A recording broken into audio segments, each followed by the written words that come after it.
दोस्तों, पूरी दुनिया में भारत अपनी संस्कृति, धर्म और आस्था के लिए प्रसिद्ध है। वैसे तो भारत में कई धार्मिक स्थल हैं, लेकिन जब बात भगवान शिव की हो तो उसकी बात ही निराली है। देश भर में भगवान शिव के कई अनगिनत मंदिर स्थित हैं, लेकिन सबसे पहले जो याद आते हैं वो है उनके 12 ज्योतिर्लिंग। कहते हैं कि भोले बाबा के इन ज्योतिर्लिंगों के स्मरण और दर्शन मात्र से ही इंसान के सारे पाप मिट जाते हैं, और उन्हीं ज्योतिर्लिंगों में से एक है केदारनाथ। मंदाकिनी नदी, हरे भरे जंगल और बर्फ से ढकी चोटियों का खूबसूरत नजारा केदारनाथ आने वाले हर यात्री को मंत्रमुग्ध कर देता है।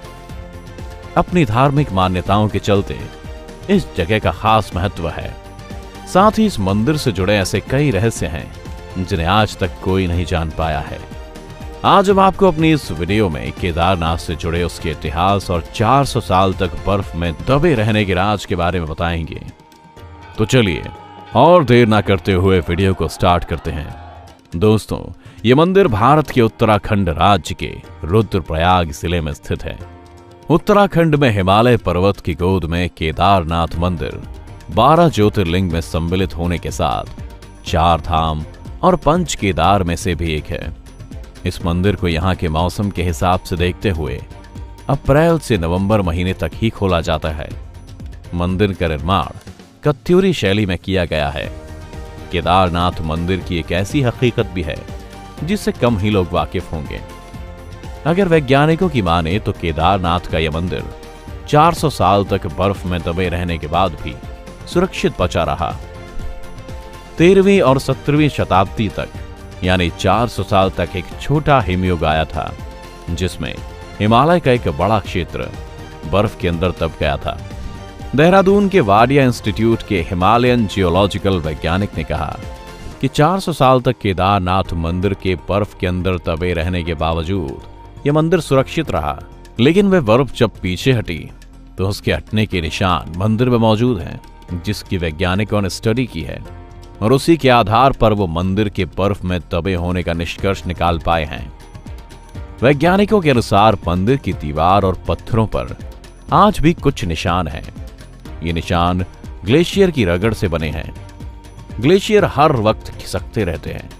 वे ना सिर्फ खिसकते हैं बल्कि उनके साथ उनका वजन भी होता है, और उनके साथ कई चट्टानें भी, जिसके कारण उनके मार्ग में आई हर वस्तुएं रगड़ खाती हुई चलती हैं।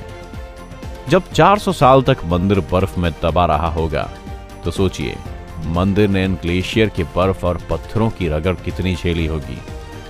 वैज्ञानिकों के मुताबिक मंदिर के अंदर भी इसके निशान दिखाई देते हैं। बाहर की ओर दीवारों के पत्थरों की रगड़ दिखती है, तो अंदर की ओर पत्थर समतल हैं, जैसे कि उनकी पॉलिश की गई हो। वाडिया इंस्टीट्यूट के वैज्ञानिकों ने केदारनाथ इलाके की लाइकोनोमेट्रिक डेटिंग भी की। बता दें कि लाइकोनोमेट्रिक डेटिंग एक तकनीक है जिसके जरिए पत्थरों और ग्लेशियर के जरिए उस जगह की उम्र का अंदाजा लगता है।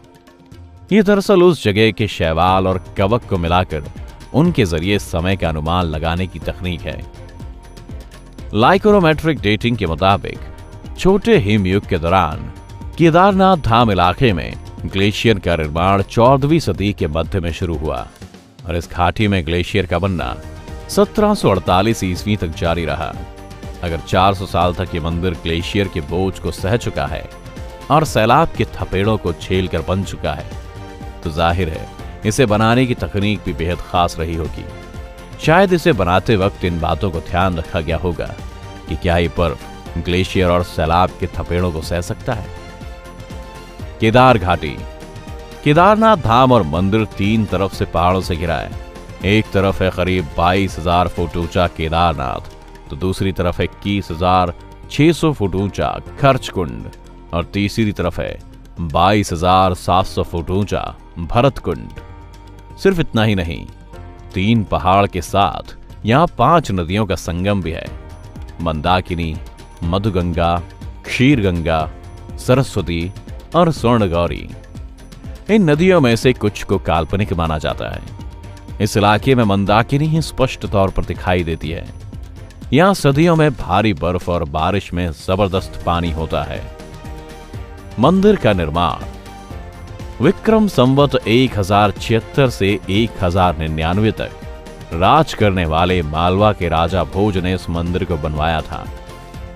लेकिन कुछ लोगों के अनुसार यह मंदिर 8वीं शताब्दी में आदि शंकराचार्य ने बनवाया था। बताया जाता है कि मौजूदा केदारनाथ मंदिर के ठीक पीछे पांडवों ने एक मंदिर बनवाया था, लेकिन वह मंदिर वक्त के थपेड़ों की मार नहीं झेल सका। वैसे गढ़वाल विकास निगम के अनुसार मौजूदा मंदिर 8वीं शताब्दी में आदि शंकराचार्य ने बनवाया था, यानी छोटा हिमयुग का दौर जो 13वीं शताब्दी में शुरू हुआ था, उसके पहले ही यह मंदिर बन चुका था। मजबूत है केदारनाथ का मंदिर। 85 फीट ऊंचा, 187 फीट लंबा और 80 फीट चौड़ा केदारनाथ मंदिर समुद्र तल से करीब 11,750 फीट की ऊंचाई पर स्थित है।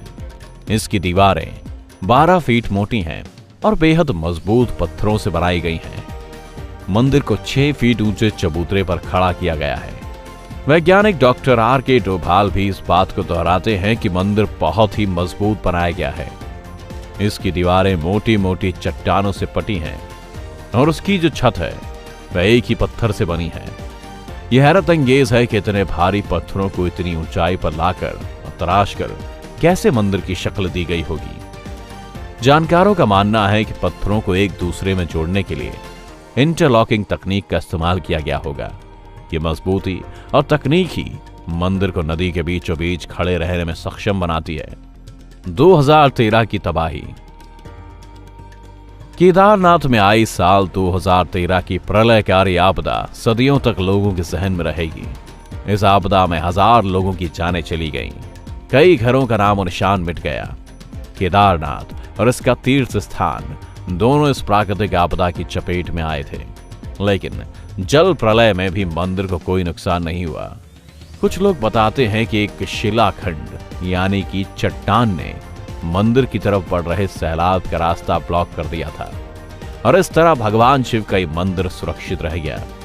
ये महान वास्तुकला का ही एक चमत्कार था कि इतनी बड़ी तबाही के बीच भी केदारनाथ मंदिर का बाल भी बांका नहीं हुआ।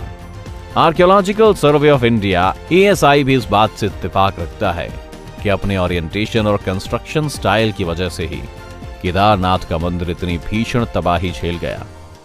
मंदिर के गुंबदों को लोहे के क्लैंप से एक दूसरे के साथ इंटरलॉक किया गया है। यही कारण है कि वे आज भी बरकरार हैं। मंदिर के अंदर मौजूद पत्थरों पर बहुत मामूली सा फर्क पड़ा है। ASI के एडिशनल डायरेक्टर BR मनी का कहना है कि 100 के पैमाने पर यह मंदिर 99% तक सुरक्षित है। वैसे इस मंदिर का एक और दुर्लभ पहलू इसकी उत्तर दक्षिण दिशा भी है। आमतौर पर मंदिरों का मुख्य द्वार पूर्व या पश्चिम दिशा की ओर होता है, लेकिन इस मंदिर का द्वार दक्षिण की ओर है, जो कि बहुत कम देखा जाता है। भविष्य की आशंका। दरअसल केदारनाथ का इलाका चोराबरी ग्लेशियर का एक हिस्सा है। वैज्ञानिकों का कहना है कि ग्लेशियरों के लगातार पिघलते रहने और चट्टानों के खिसकते रहने से आगे भी इस तरह का जल प्रलय या अन्य प्राकृतिक आपदाएं जारी रहेंगी। दोस्तों, क्या आप कभी केदारनाथ गए हैं? साथ ही आपका इस मंदिर के बारे में क्या कहना है, हमें कमेंट बॉक्स में कमेंट करके जरूर बताएं। अगर आपको हमारी आज की वीडियो पसंद आई हो तो वीडियो को ज्यादा से ज्यादा लाइक करने के साथ साथ इसे अपने दोस्तों और रिश्तेदारों के साथ शेयर करना ना भूलें। साथ ही अगर आप हमारे YouTube चैनल पर नए आए हैं तो चैनल को सब्सक्राइब जरूर करें, और अगर आप Facebook पर हमारी ये वीडियो देख रहे हैं तो हमारे Facebook पेज को जरूर लाइक करें। फिलहाल आज के लिए बस इतना ही। अब इजाजत दें। आपका बहुत बहुत धन्यवाद।